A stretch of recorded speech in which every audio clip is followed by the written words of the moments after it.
Hello everyone, स्वागत है आप सबका मेरे चैनल में। तो आज हम लोग टेंस का पार्ट 3 कवर कर रहे हैं। तो हम लोग पहले पर कह चुके हैं। पहले तो हम लोग पढ़े कि टेंस होता क्या है, किस थ्योरी पे काम करता है।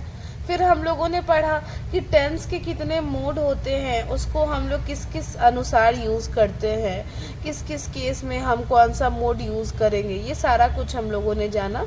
डायग्नोसिस बनाते वक्त हम लोगों को अब इतना आइडिया तो हो जाएगा कि हमको टेंस का कौन सा मोड इस्तेमाल करना है। आज हम पढ़ेंगे टेंस यूनिट्स एंड इलेक्ट्रोड। तो आप सोचोगे कि मैम आज आप कॉपी क्यों नहीं रखी है, बुक रखी है, क्यों? क्योंकि बुक से पढ़ाने में मेरे को ज़्यादा आसान होगा और आपके पास ज़्यादा कंटेंट होंगे, ठीक है। और कॉपी में मैं ड्रॉ कर देती हूँ तो हो सकता है कि थोड़ा सा आप लोगों को नोट्स का प्रॉब्लम होता होगा। लेकिन चलिए, टेंस यूनिट्स एंड इलेक्ट्रोड। तो देखिए क्या होता है ना कि टेंस का इलेक्ट्रोड बहुत तरीके का आता है। तो टेंस में इलेक्ट्रोड जो आते हैं वो कई प्रकार के आते हैं। जैसे क्या होता है कि हमारा मल्टी चैनल भी आता है, जिसमें 4 से ज़्यादा चैनल आपको देखने को मिलेंगे। कई में आपका आता है सॉरी सिंगल चैनल भी आते हैं, कई में डुअल चैनल भी आते हैं। तो ये जो सिंगल और डुअल चैनल होता है ना, उसमें आपका रहता है वो किससे कनेक्टेड रहता है? 9V के बैटरी से। किससे? बैटरी से। लेकिन जो आपका मल्टी चैनल होता है ना, वो उसका कनेक्टेड रहता है मेन इलेक्ट्रिसिटी से। किससे? मेन इलेक्ट्रिसिटी से। देखो, सिंगल और डुअल चैनल के लिए 9V का बैटरी है और मल्टी चैनल के लिए क्या है आपका? Main electricity. तो अब जो इलेक्ट्रोड होता है वो होना कैसा चाहिए? ऐसा इलेक्ट्रोड होना चाहिए, कार्बन रबर इलेक्ट्रोड, ठीक है, जो कि इजीली जेल उस पर हम लोग लगा सके और कार्बन रबर से वो ढका हुआ रहे और फिर इजीली वो क्या कर सके, आपका इलेक्ट्रिसिटी कंडक्ट कर सके, ठीक है। सेल्फ एडेसिव टाइप का होना चाहिए जो कि बहुत इजी हो यूज़ करने के लिए। अब एडवांटेज क्या क्या है टेंस का? भाई टेंस हम क्यों इस्तेमाल कर रहे हैं, ठीक है। तो बहुत सारा एडवांटेज है। सबसे पहले क्या है कि नॉन इन्वेंसिव, मतलब किसी भी प्रकार का हम लोगों को दर्द नहीं होता। पोर्टेबल है, बहुत इजीली हम घर से बाहर ले सकते हैं उसको, ठीक है। मिनी टेंस आता है, कहीं भी होम विजिट करने के लिए आप इस्तेमाल करते हैं। यूज़र फ्रेंडली है। लॉन्ग स्टैंडिंग पेन सिंड्रोम, ठीक है। क्या होता है ना कि बहुत दिन से अगर आपको कोई पेन हो रहा है, ठीक है, it is for cheaper than the regular prescription for analgesic. अगर कोई आप बार बार जाकर दवा खरीद रहे हो, एनाल्जेसिक्स ले रहे हो, ठीक है। जैसे मानो कि हमको पेन हो रहा है, हम बार बार पेन किलर खा रहे हैं, तो वो ज़्यादा महंगा पड़ता है कंपेयर टू आपका टेंस इस्तेमाल करोगे तो किसी भी तरीके का। अब ये महंगा जो है, इस पैसा का बात नहीं होता है। महंगा सबसे ज़्यादा हमारे लिए हमारी सेहत ज़रूरी होती है। तो पेन किलर जब फार्मा पढ़ोगे तो पेन किलर का बहुत सारा साइड इफेक्ट देखा गया है। और जहाँ तक बात है हमारे टेंस का, तो टेंस का साइड इफेक्ट उतना ज़्यादा नहीं देखा गया है, ठीक है। फिर the change of battery and electrode is only extra cost, मतलब मशीन अगर आप परचेज कर लेते हो पर्सनल यूज़ के लिए तो बस वही कॉस्ट होगा। या तो आपको इलेक्ट्रोड चेंज करना होगा, या तो आपको अगर बैटरी वाला है, मतलब सिंगल और डुअल टेंस है, तो आपको बैटरी चेंज करना होगा, ठीक है। The precaution and contraindication are few, मतलब काफ़ी ज़्यादा कॉन्ट्रा इंडिकेशन बहुत कम है। नॉन एडिक्टिव, सबसे पहले अब मैं आपको एक चीज़ एक्सप्लेन करती हूँ जिसके लिए मैं ये निकालती हूँ कॉपी। देखो होता क्या है कि जब हम किसी भी तरीके का पेन किलर खाते हैं, तो मानो कि अभी मैंने 500 mg का पेन किलर ले लिया, ठीक है। तो मेरा बॉडी क्या हुआ, मेरा पेन कम हो जाता है। उसके बाद फिर धीरे धीरे फिर मेरे को नेक्स्ट डे सेम पेन होगा, फिर मैंने 500 mg, फिर नेक्स्ट डे सेम पेन होगा, फिर मेरे 500 mg। तो धीरे धीरे ना मेरे बॉडी को इस 500 mg का आदत हो जाता है। और हम इस 500 mg को अब 10 दिन बाद फिर मैं लगातार 500 mg को खाती हूँ, तो क्या होगा, मेरे को पेन जो हो रहा है वो कम नहीं होगा। क्यों? क्योंकि मेरे बॉडी को लग रहा है कि अब तो ये नॉर्मल है, मेरे बॉडी में डेली आ रहा, तो मेरे बॉडी को इसका क्या होता है कि एक तरीके से आदत हो चुका होता है। फिर मेरे को अपना mg बढ़ाना पड़ेगा, तब जाके मेरा पेन कम होगा। लेकिन ये चीज़ आपका टेंस में नहीं है।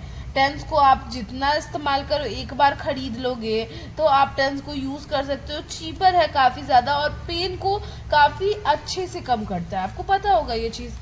अब देखिए भाई, अब हर एक चीज़ दुनिया में तो परफेक्ट नहीं है, बहुत सारा चीज़ ऐसा भी है जो डिसपरफेक्ट है। तो थोड़ा बहुत डिसएडवांटेज तो सब में रहता है, इंसान को थोड़ा सा कॉम्प्रोमाइज़ करके चलना पड़ता है। तो सबसे पहला डिसएडवांटेज क्या है टेंस में, कि क्या होता है ना कि बहुत सारे हमारे पेशेंट्स हैं जो कि ये जो तुम लोगों को मैंने पढ़ाया था ना कि टेंस का मशीन में एक इलेक्ट्रिकल सेंसेशन आता है, वो इलेक्ट्रिकल स्टिमुलस बहुत सारे पेशेंट मतलब कि सह नहीं पाते हैं। कई बार उन लोगों को जेल के मदद से या टेप जो हम लोग लगाते हैं उसके मदद से इरिटेशन महसूस होता है। कई बार लोगों को केमिकल बर्न भी हो जाता होता है ना, कुछ लोग एक्स्ट्रा सेंसिटिव होते हैं तो उनको केमिकल बर्न भी हो जाता है। इतना में आपका कंप्लीट होता है। फिर अब हम लोग पढ़ेंगे techniques of application of TENS, कि मतलब कि टेंस को लगाए कैसे पेशेंट के ऊपर। सबसे ज़रूरी पार्ट, तो किसी भी मशीन को लगाने के आपका तीन चार आपका मेन पॉइंट होता है। सबसे पहले प्रिपरेशन ऑफ पेशेंट, भाई हमको पेशेंट को तैयार करना है, क्यों? ताकि वो रोज आए मेरे पास मशीन लगाने, तभी तो पैसा आएगा। ठीक है, तो क्या करना है हमको, तो पेशेंट जब आपके पास आता है तो हमको उसको एक्सप्लेन करना है। क्यों? क्योंकि जैसे पेशेंट्स को हम अभी डील कर रहे हैं वो सारे पेशेंट्स क्या होते हैं आपके, डरते हैं बहुत ज़्यादा मशीन से। क्या करते हैं? डरते हैं मशीन से। तो अब मशीन का डर हमको कैसे निकालना है? मशीन का डर निकालने के लिए हम खुद पे इस्तेमाल करके दिखाएंगे।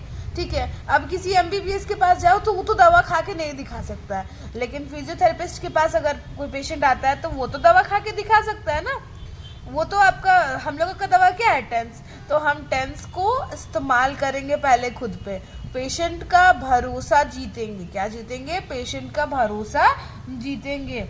फिर कॉन्ट्राइंडिकेशन के बारे में बताएंगे कि क्या क्या अगर प्रॉब्लम आएगा आ सकता है।